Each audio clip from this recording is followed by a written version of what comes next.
babysitter or their holiday coordinator. I'm their family, and I deserve to be treated like it. If this story resonated with you, you're not alone. So many of us have family members who mistake our kindness for obligation. Drop a comment telling me about a time you finally chose yourself over family expectations. I read every single one. And if you enjoyed this story about setting boundaries during the holidays, smash that subscribe button because we've got more family justice stories that'll make you want to prioritize your own happiness. Remember, you can't pour from an empty cup, entire world. If you've ever been betrayed by your own blood, used, drained, or treated like an ATM instead of a person, you already understand the ache sitting behind every word I'm about to say. Tap that like button of your heart if you've ever stood alone against manipulative relatives, because this story is for you. It's about standing your ground when the people you love most forget that love isn't measured in dollars. My name is Judith. I'm 38, and I've spent my entire life being the big sister, the caretaker, the problem solver, the built-in parent. From the day Emma could walk, I was the one tying her shoes, braiding her hair, and wiping away her tears. When she fell from her bike, she came running to me, not Mom. When thunder shook the windows, it was my bed she crawled into.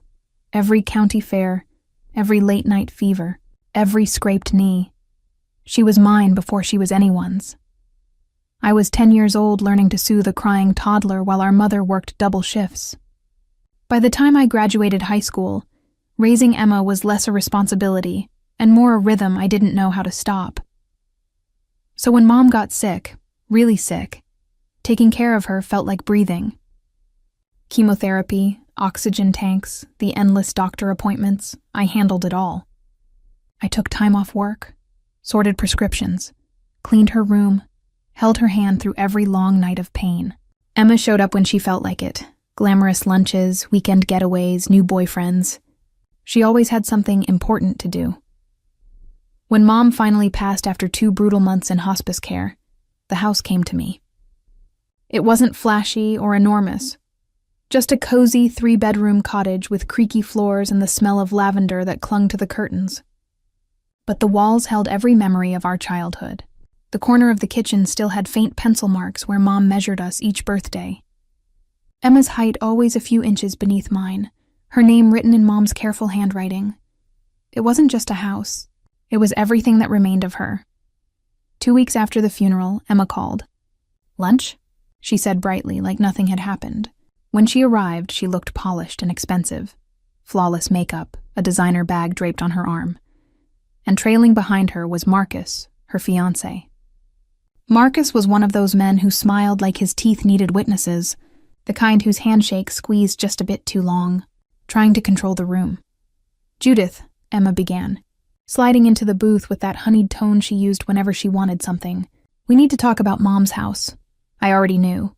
My gut told me before her lips even moved. She launched straight into it. "Marcus and I have found the perfect venue for the wedding.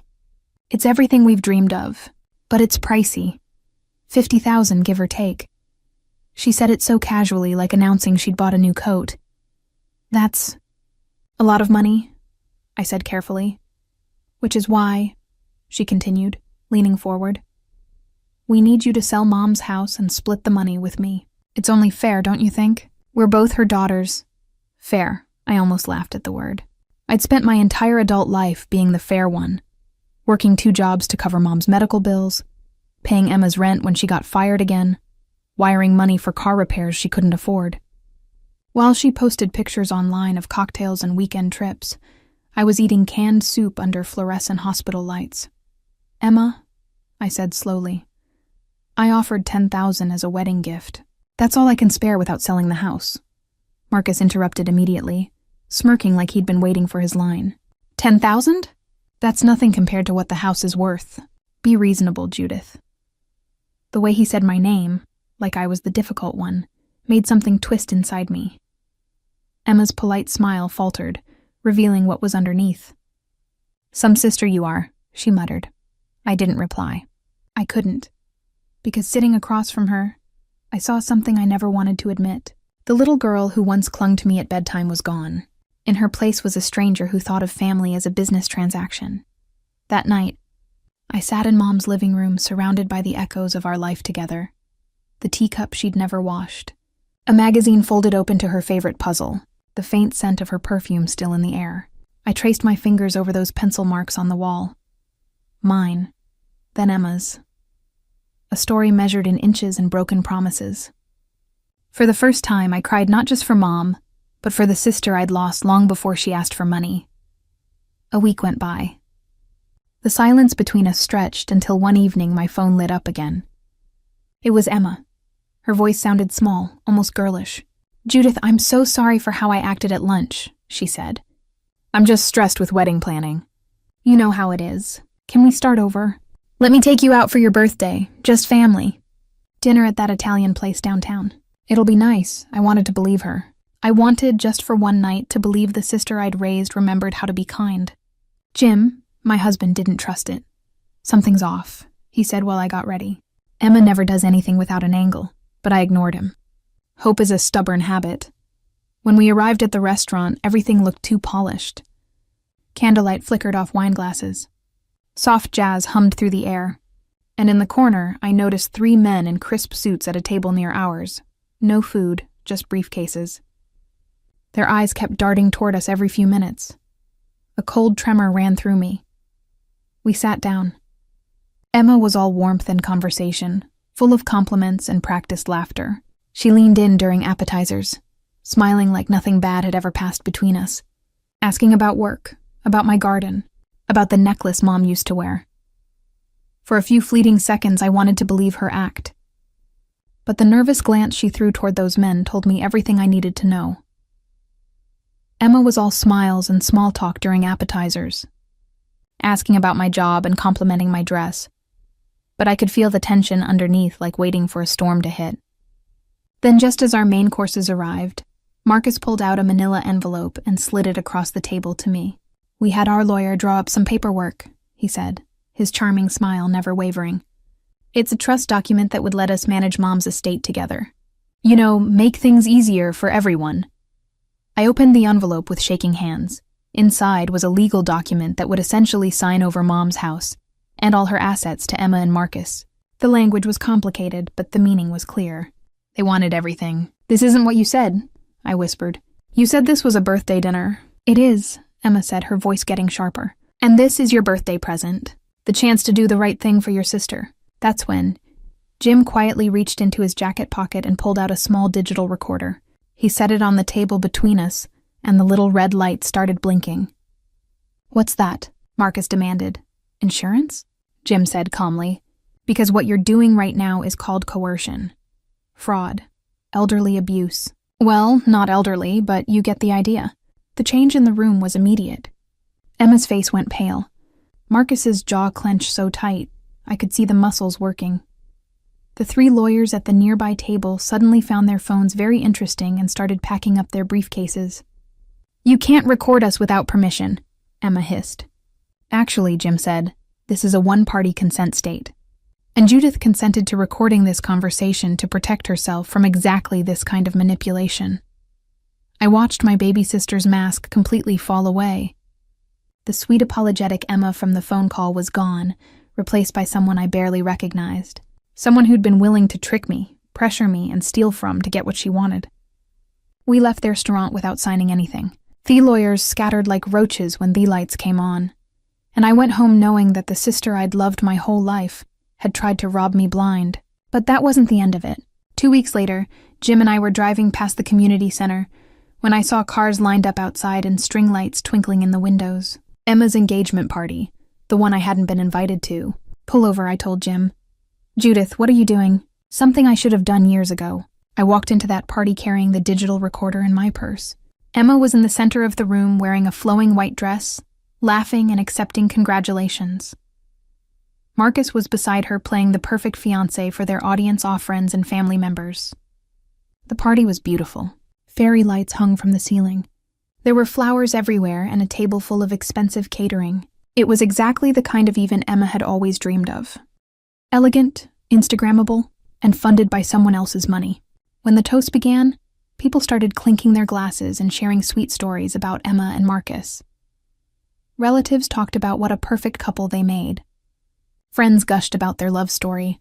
That's when I stood up. "I wasn't planning to speak tonight," I said, my voice carrying across the suddenly quiet room. "But I can't stand here and watch this celebration knowing what I know." Emma's smile froze on her face.